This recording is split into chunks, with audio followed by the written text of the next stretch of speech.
The morning sun cast long shadows across the NYPD's 15th Precinct parking lot as officers Mike Rodriguez and James Chen arrived for their shift.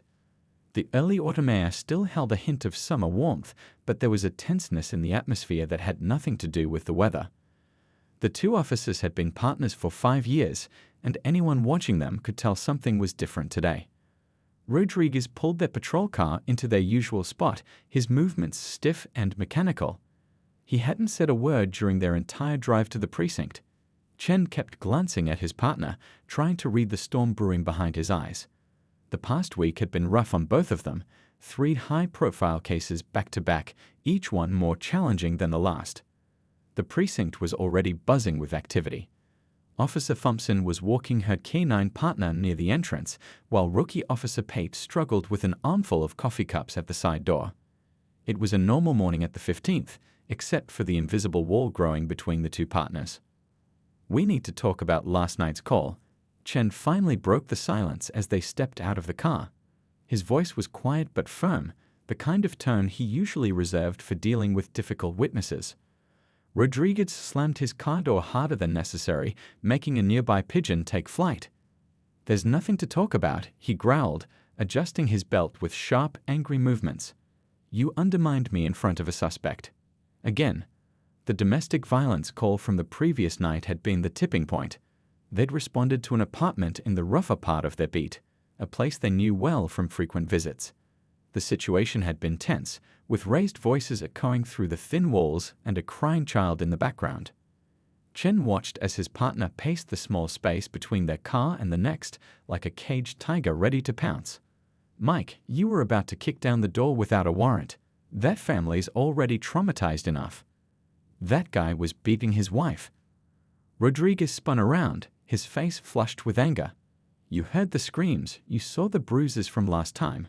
While you were busy trying to talk it out, he could have been doing God knows what." Several officers entering the precinct slowed their pace, sensing the tension. Officer Lopez pretended to check her phone while keeping an eye on the situation. Even the usually chatty dispatcher, Jenny, fell silent as she passed by. "And now he's out on the streets because we didn't follow procedure," Chen countered, his normally calm demeanor starting to crack. "If we had waited 5 minutes for backup." 5 minutes? Rodriguez laughed, but there was no humor in it. "You want to time 5 minutes while someone's getting hurt? That's not what they taught us at the academy, James. That's not what we signed up for." The morning briefing would start soon, but neither man made a move toward the building. Years of partnership, of having each other's backs through countless situations, seemed to be unraveling in the crisp morning air. "What we signed up for," Chen said, his voice rising slightly, "was to protect and serve. That includes protecting people's rights. You can't help anyone if you're suspended for misconduct." Rodriguez's face darkened. "Oh, here we go again with the rulebook. Always by the book with you, isn't it? While real people are suffering, you're worried about crossing your T's and dotting your I's." Their words drew more attention. Sergeant Williams watched from his office window, debating whether to intervene. He'd seen partners clash before, but Rodriguez and Chen had always been one of his most reliable teams. "Real people?" Chen stepped closer, his usually gentle eyes flashing with hurt and anger. "You think I don't care about real people? I've been doing this job as long as you have. I've seen the same things you have, but I also see what happens when cops think they're above the law." The tension between them had been building for months. Rodriguez's increasingly aggressive approach to their work had been causing friction, while Chen's insistence on following protocol to the letter frustrated his partner to no end. They were both good cops, but their methods couldn't have been more different. The morning briefing could wait. Around Rodriguez and Chen, their fellow officers moved like cautious dancers, giving the arguing partners a wide berth.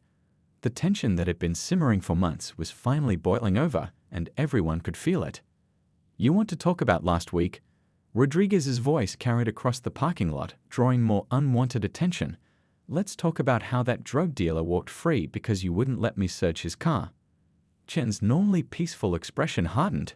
"We didn't have probable cause, and you know it.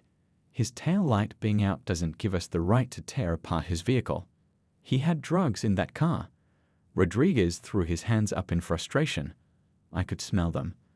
20 years on the force, You think I don't know what probable cause looks like?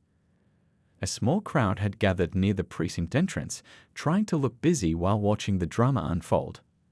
Officer Lopez whispered something to Jenny, the dispatcher, who shook her head worriedly.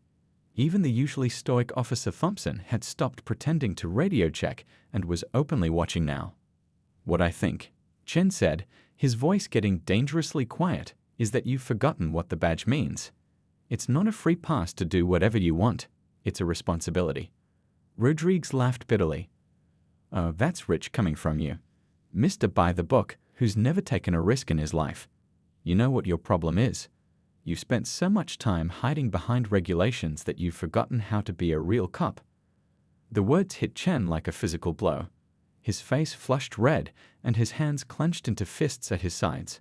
A real cop? A real cop knows that trust is everything. Every time you break procedure, every time you rough up a suspect or conduct an illegal search, you're not just breaking the law, you're breaking the community's trust. Their argument was drawing more spectators now. Sergeant Williams had finally left his office and was making his way toward them, but he moved slowly, perhaps hoping they'd resolve it themselves. Trust? Rodriguez spat the word like it was poison. You want to talk about trust? How about trusting your partner? Last month, when that armed robbery call came in, I went in first while you waited for backup. I could have been killed. You rushed in without a plan. Chen shut back. That's exactly what I'm talking about. You act first and think later. One of these days, that attitude is going to get someone hurt. The memory of that day hung between them like a ghost. The robbery had gone sideways, with Rodriguez charging in while Chen called for backup. It had worked out in the end, but the seeds of resentment had been planted. Officer Pate, the rookie, had stopped pretending to organize his paperwork and was openly staring now. This wasn't just a partner dispute anymore. It was becoming a lesson in two fundamentally different approaches to policing. Someone's already getting hurt, Rodriguez growled. Every time we let a criminal walk because you're too scared to bend the rules a little. Every time we show up too late because you're worried about crossing some imaginary line. Those people we're supposed to protect. They're the ones paying the price for your precious procedure. Chen stepped closer, his voice tight with anger. And what about the people who get hurt when cops think they're above the law? What about the families who don't trust us anymore because of cowboys like you who think the badge gives them special rights? Their words echoed off the concrete walls of the parking structure, each accusation bouncing back at them like bullets. Other officers shifted uncomfortably, recognizing pieces of themselves in both arguments. You know what? Rodriguez's voice dropped to a dangerous whisper. I'm done. I'm done trying to explain basic police work to someone who'd rather hide behind paperwork than do the job. I'm requesting a new partner.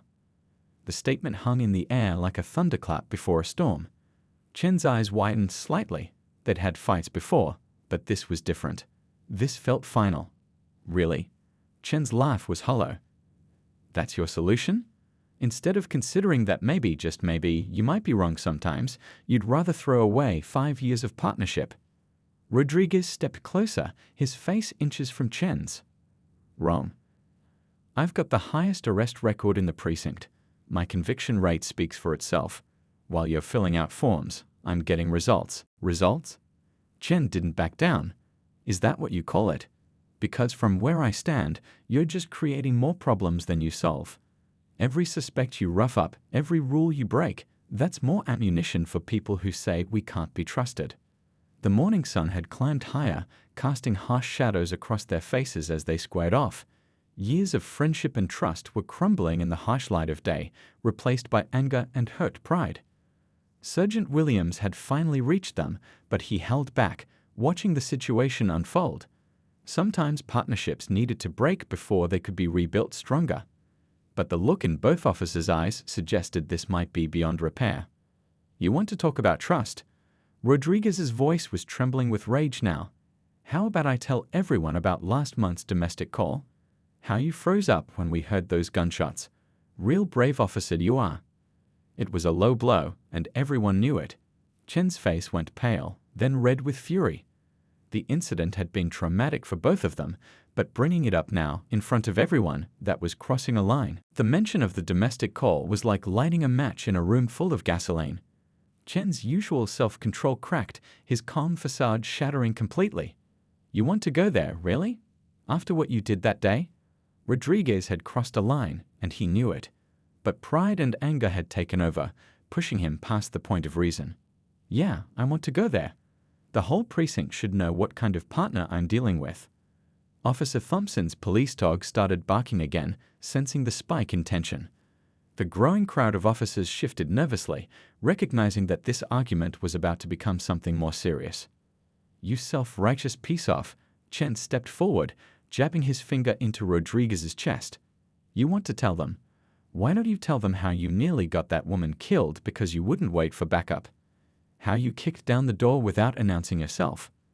Rodriguez grabbed Chen's wrist, shoving it away from his chest. Don't you dare touch me, he growled, his voice low and dangerous. And don't you dare try to rewrite history.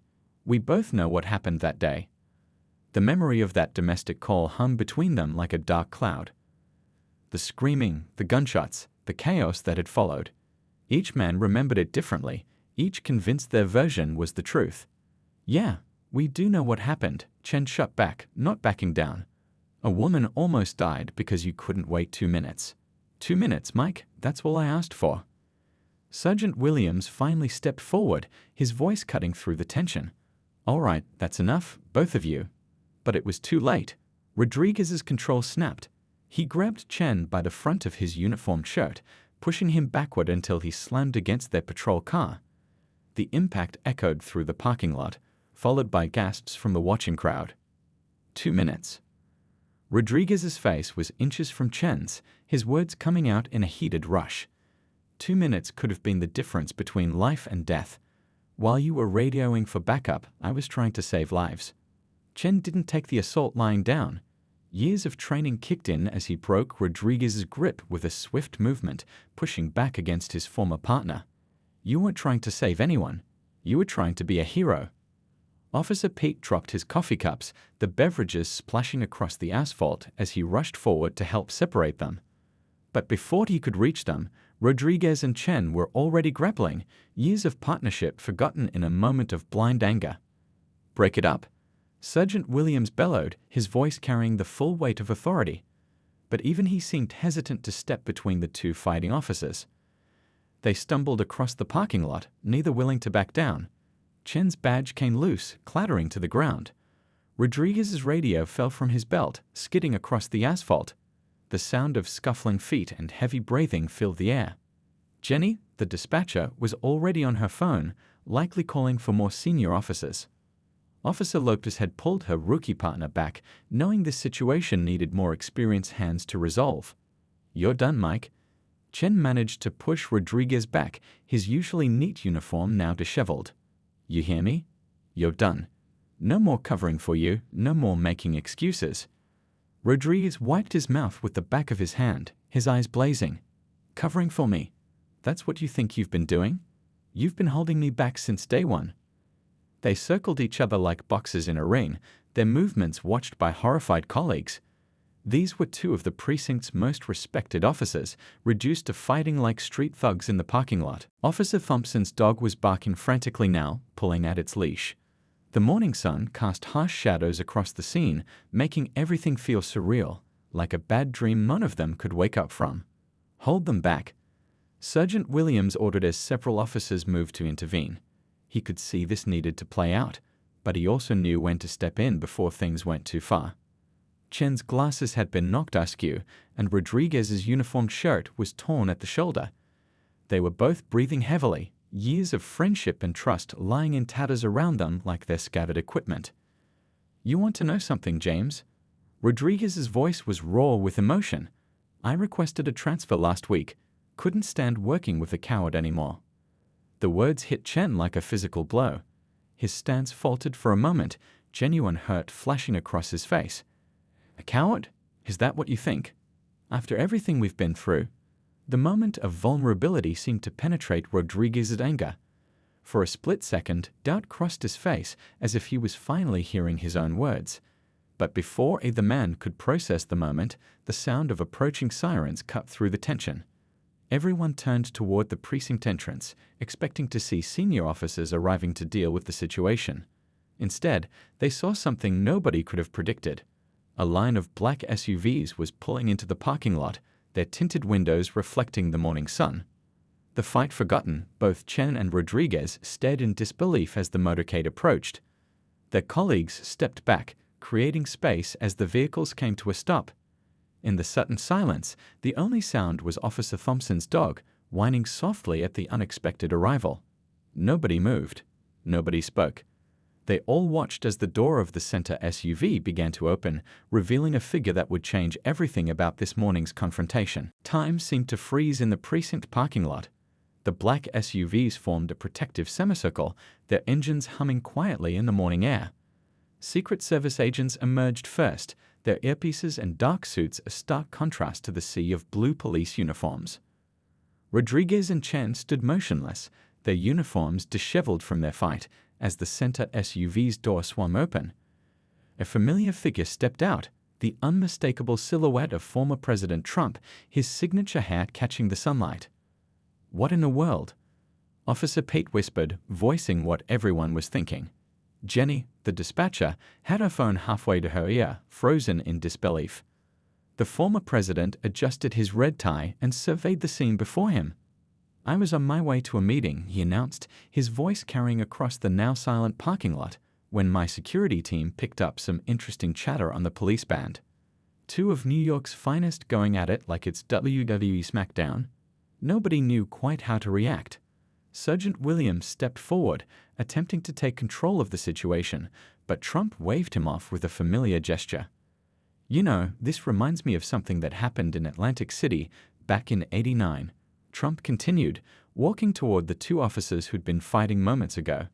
"Had two casino managers, both excellent guys, fantastic at their jobs. But they couldn't stand each other. Sound familiar?" Ken straightened his glasses, which were still crooked from the scuffle. Rodriguez tugged at his torn uniform shirt, suddenly very aware of how they must look. The other officers watched in stunned silence as their ordinary morning turned into something that would definitely make the evening news. "Sir," one of the Secret Service agents stepped forward, "we're running behind schedule." "Schedule?" Trump turned to his agent, speaking loud enough for everyone to hear. "I've got two of New York's best police officers ready to throw away their careers over what? A disagreement about procedure. That's not the American way, folks, not the American way at all." He walked closer to Rodriguez and Chen, his presence commanding attention. The morning sun cast long shadows behind him, making the moment feel almost surreal. Officer Thompson's dog had finally stopped barking, as if even it sensed the gravity of the situation. "You," Trump pointed at Rodriguez, "you're the one who believes in taking action, right? Breaking down doors, making split-second decisions." Then he turned to Chen, "And you're the by-the-book guy, worried about procedures and regulations." Both officers nodded mutely, still processing the bizarre turn of events. Around them, their colleagues watched with a mixture of disbelief and fascination. "Let me tell you something about business, and believe me, running a police precinct is a business," Trump continued, falling into his familiar speaking rhythm. "You need both types.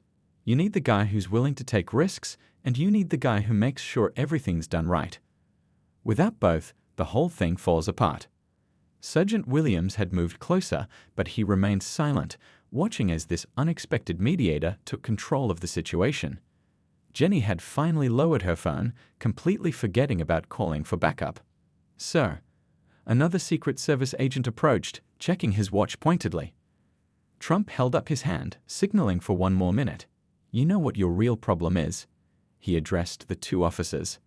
"It's not that you're too different. It's that you're not talking to each other anymore. Believe me, I've seen it a million times. Communication, folks.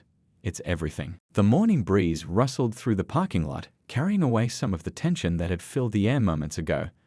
Rodriguez and Chen glanced at each other, their anger temporarily forgotten in the sheer unexpectedness of the situation. "Now, I've got a meeting to get to, very important people waiting, you wouldn't believe how important." Trump continued, straightening his suit jacket.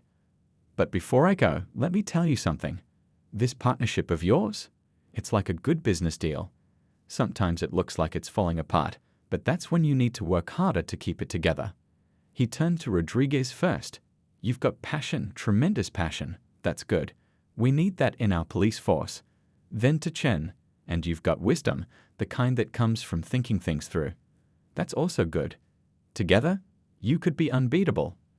The Secret Service agents were getting visibly anxious now, but Trump seemed in no hurry to leave.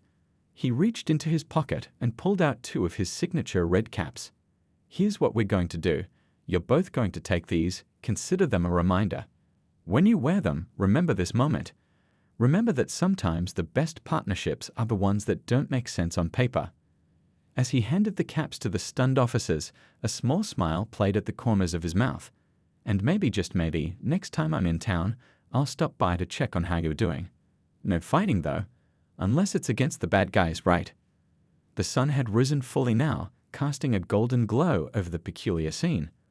The former president's unexpected intervention had transformed what could have been a career-ending confrontation into something entirely different. As he turned to leave, Trump called over his shoulder, "Make American police partnerships great again." The red caps in their hands felt strangely heavy as Trump settled into a chair someone had quickly brought from the precinct.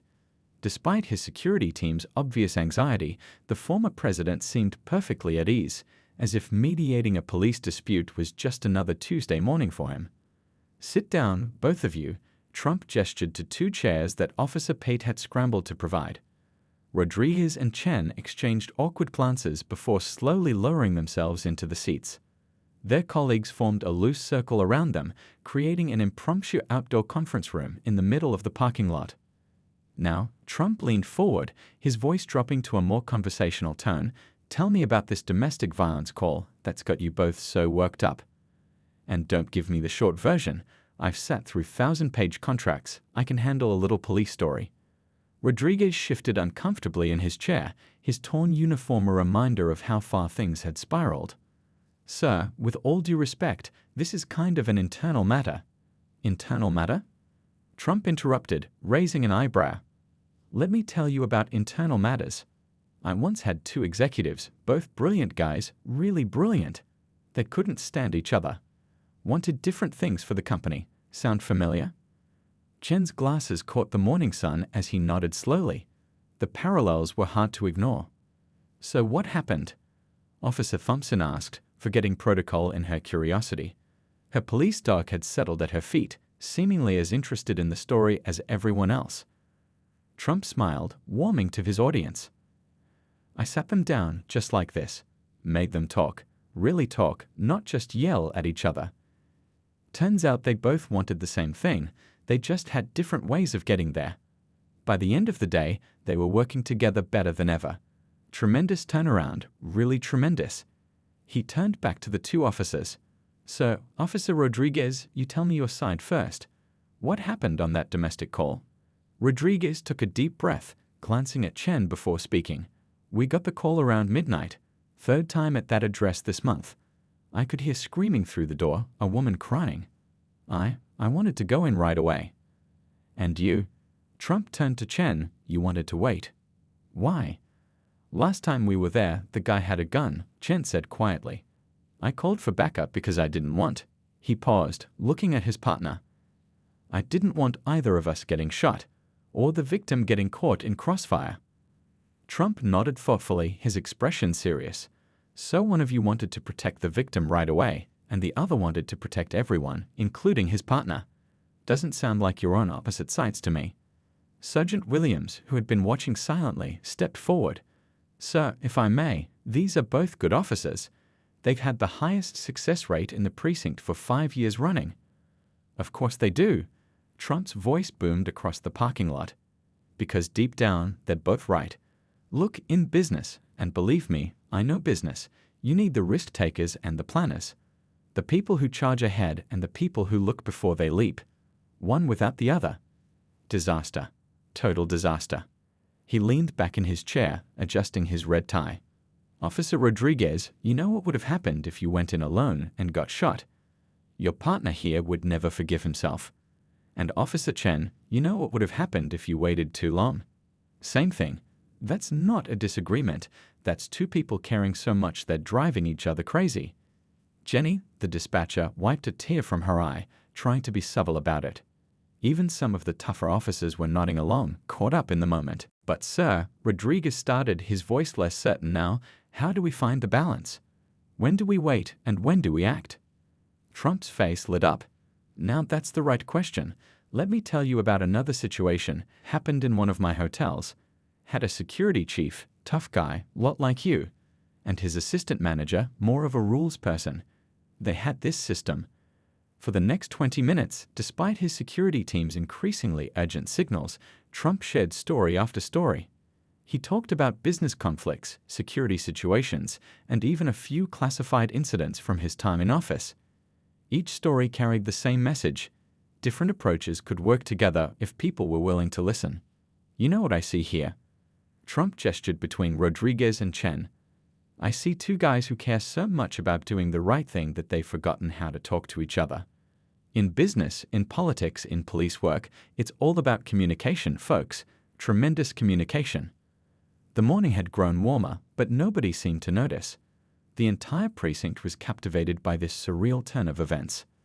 Officer Pete had long forgotten about his spilled coffee, and Officer Thompson's dog had fallen asleep under her chair. "So here's what we're going to do," Trump continued, standing up with the energy of someone half his age. "You two are going to work out a system. When to wait, when to act, make it clear, write it down if you have to. Like a contract, but better. Because this isn't about rules, it's about trust." He pointed to their red caps, still clutched in their hands. "And every time you put those on, remember this moment. Remember that sometimes the best partnerships are the ones that drive you crazy because they push you to be better." The sun had climbed higher in the sky, but nobody in the precinct parking lot seemed to care about the time. Trump had loosened his tie slightly, fully invested in bridging the gap between the two officers. His security team had given up on their urgent gestures and settled into resigned waiting. "Let me tell you about negotiation," Trump said, pacing between Rodriguez and Chen. "In business, when two sides can't agree, you know what I do? I make them switch places. Rodriguez, tell me why Chen was right to wait for backup." Rodriguez blinked, caught off guard. He looked at his partner, really looked at him for the first time that morning. Well, he's right that rushing in could have made things worse. If that guy had started shooting, the woman could have been caught in the crossfire. And, he paused, his voice growing quieter, Chen's always been good at reading situations. Better than me sometimes. Now we're getting somewhere. Trump clapped his hands together. "Chen, your turn. Tell me why Rodriguez's instinct to act quickly wasn't wrong." Chen adjusted his glasses, thinking carefully. "Mike's got incredible instincts. He can sense when something's really wrong, when we don't have time to wait. And he's right. Sometimes procedure can get in the way of helping people. That night, he probably heard something in those screams that I didn't." Trump nodded approvingly. "See what's happening here? You're both starting to understand something crucial. In business, in police work, in life, it's not about who's right. It's about how different approaches can work together." Officer Pete, who had been listening intently, raised his hand like a student in class. Trump pointed at him with an amused smile. "Sir," Pete said, "how do you know when to use which approach?" "Fantastic question." Trump's face lit up. "Let me tell you about this huge deal I once made. Had two negotiators, one was all about rushing in, making quick decisions. The other wanted to analyze everything 10 times over. Sound familiar?" Rodriguez and Chen exchanged sheepish glances as their colleagues chuckled. "So here's what we did," Trump continued. "We created a system. Quick decisions for clear emergencies, careful planning for complex situations. But the key, and this is important, folks, the key was that they had to agree on which was which. They had to talk to each other." He turned to Rodriguez. "When you heard those screams, what did you do first?"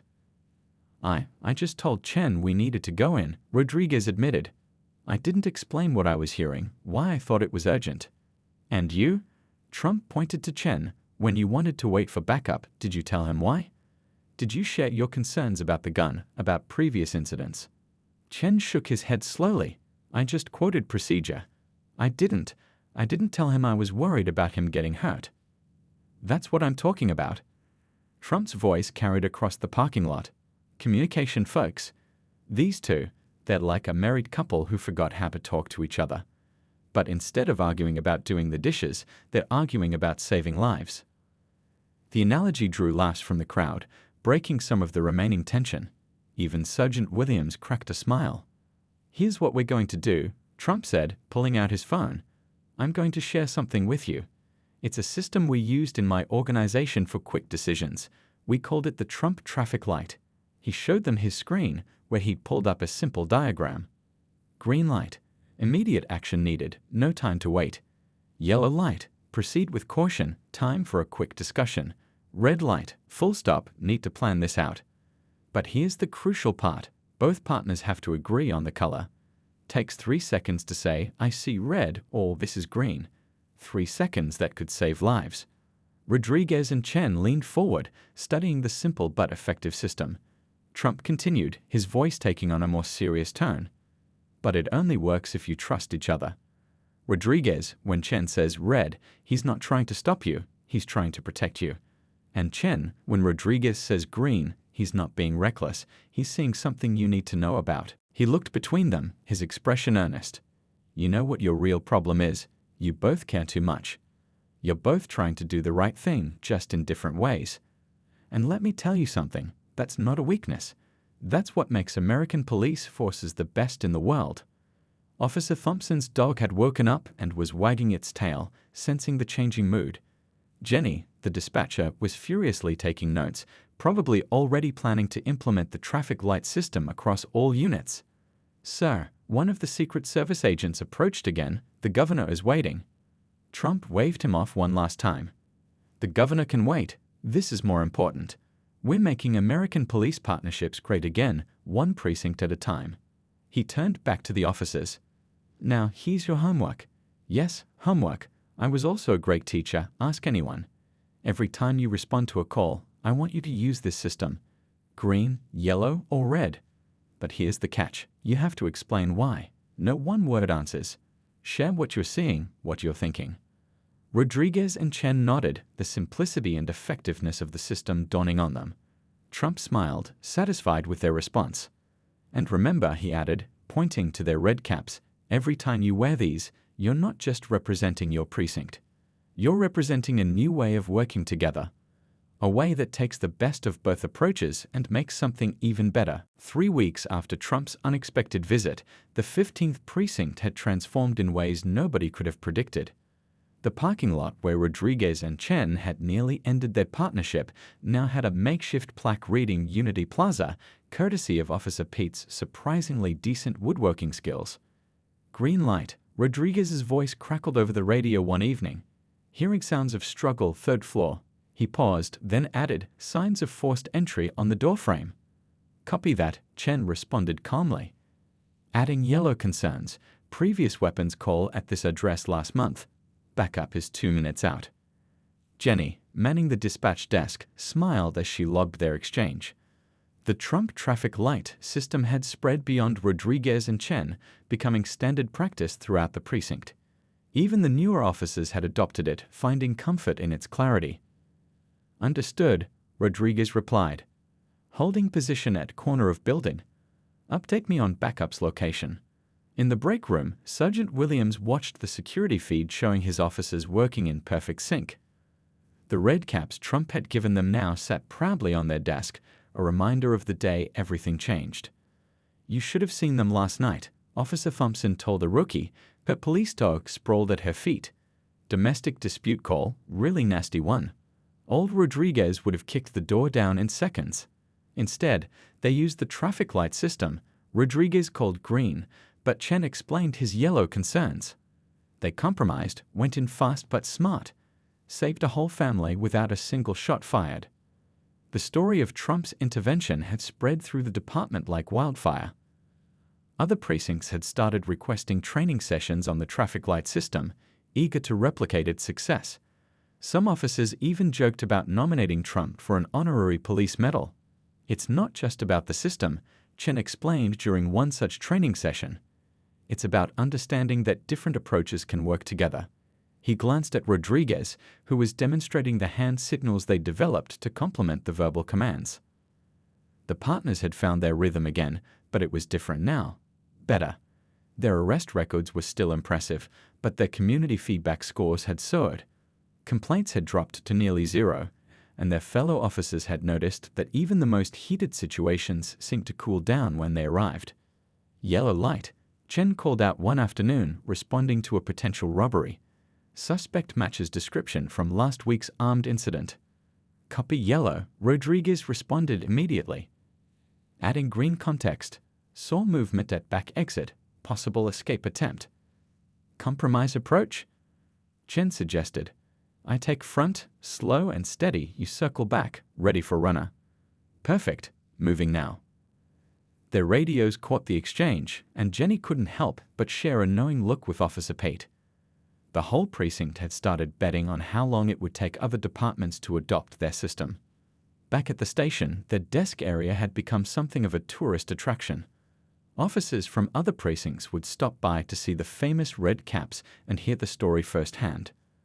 Rodriguez and Chen took turns telling it, each adding their own perspective on how close they'd come to throwing everything away. You know what the funny thing is? Rodriguez said one evening as they finished their shift, "We haven't had a real disagreement since that day. Plenty of different opinions, sure, but no fights." Chen nodded, adjusting his glasses, "Because we're finally talking to each other. Really talking, not just arguing." He paused, then added with a smile, "Who would have thought Trump would end up being the best partnership counselor we never knew we needed?" The precinct had created a new training program, incorporating elements of Trump's business negotiation techniques into their standard procedures. They called it partnership enhancement through communication, though everyone still referred to it as the Trump method. One wall of the briefing room now displayed a large traffic light poster with clear guidelines for each color. But more importantly, it showed photos of successful partnerships with Rodriguez and Chen's picture right in the center. Had another precinct captain called today, Sergeant Williams announced during morning briefing, "Wants to know our secret." Told him it's simple. We learned that the best partnerships aren't about being the same. They're about making differences work together. As if to prove his point, a call came in just then. A potential hostage situation at a local bank.